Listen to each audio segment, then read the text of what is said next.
आ रहा है, जो एक बहुत ज़रूरी चीज़ है। आई थिंक इसको देखने की ज़रूरत है। इमरान खान होल्ड कर रहे हैं, मेरे अपने एनालिसिस में वो होल्ड कर रहे हैं। He is waiting for the opportunity, किस मौके पे वो कॉल देंगे। May be they think of March और दे वांट के तमाम शहरों में कहीं ना कहीं ब्लॉक शुरू कर दें।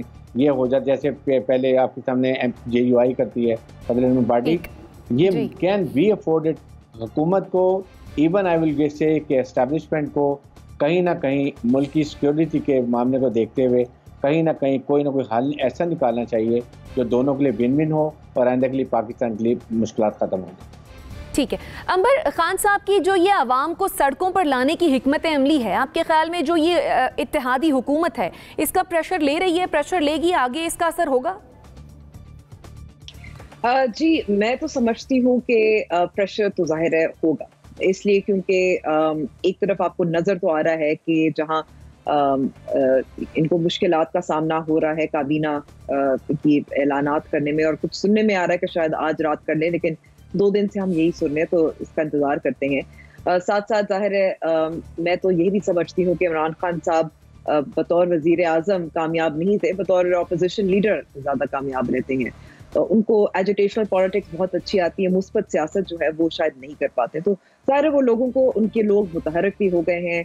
मैं बिल्कुल इत्तेफाक करती हूँ, मैं कराची में बैठी हुई हूँ कि जो कराची का जलसा था उसमें ऐसे लोग भी थे जो उर्दू स्पीकिंग भी थे, जो MQM को भी परेशानी होनी चाहिए। बाकी ब्रिगेडियर साहब ये दुरुस्त बात कर रहे हैं। ये कहाँ और कब तक होगा और कितनी देर तक चलेगा, अब ये सवाल है। This will be a waiting game, क्योंकि हमने गुज़िश्ता जब PDM की भी तहरीक चली थी तब भी हम कहते थे कि, और दुरुस्त साबित हुए थे कि आप जलसों के जरिए हुकूमत नहीं गिरा सकते, जो इस वक्त मुजम्मिल साहब कह रहे थे। इससे कबल JUIF का भी था।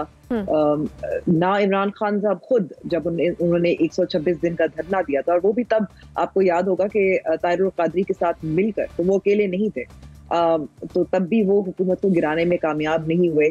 तो ये जो अदम इस्तेकाम इस तरह की एजिटेशनल पॉलिटिक्स की वजह से होगा, उसकी वजह से मैं समझती हूँ कि कुछ तो दबाव होगा, और इसका एक असर आपको ये नजर आ रहा है कि जो पेट्रोल पे सब्सिडी खत्म करनी चाहिए थी या कम करनी चाहिए थी, क्योंकि हमारे बजट पे बोझ पड़ा है, वो इस वक्त शहबाज शरीफ साहब उसको वापस नहीं ले सके, क्योंकि उनको पता है कि इसका एक पॉलिटिकल कॉस्ट है।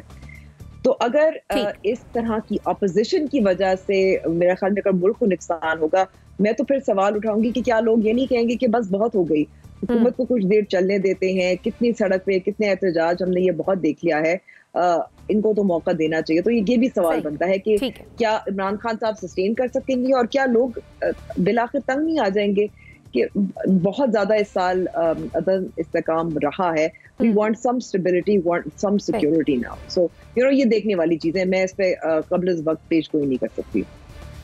ठीक, मुजम्मिल साहब, जैसा कि नसीम सिद्दीकी साहब ने भी कहा, और जाहिर है हमें भी नजर आ ही रहा है कि अभी तक खान साहब की जानिब से कॉल तो नहीं दी गई ना कि रोजाना से सड़कों पर निकलें, अभी तक तो सिर्फ जलसे ही किए जा रहे हैं। तो हो सकता है कि आने वाले वक्त में अगर खान साहब इसकी कॉल देते हैं तो हमें रोजाना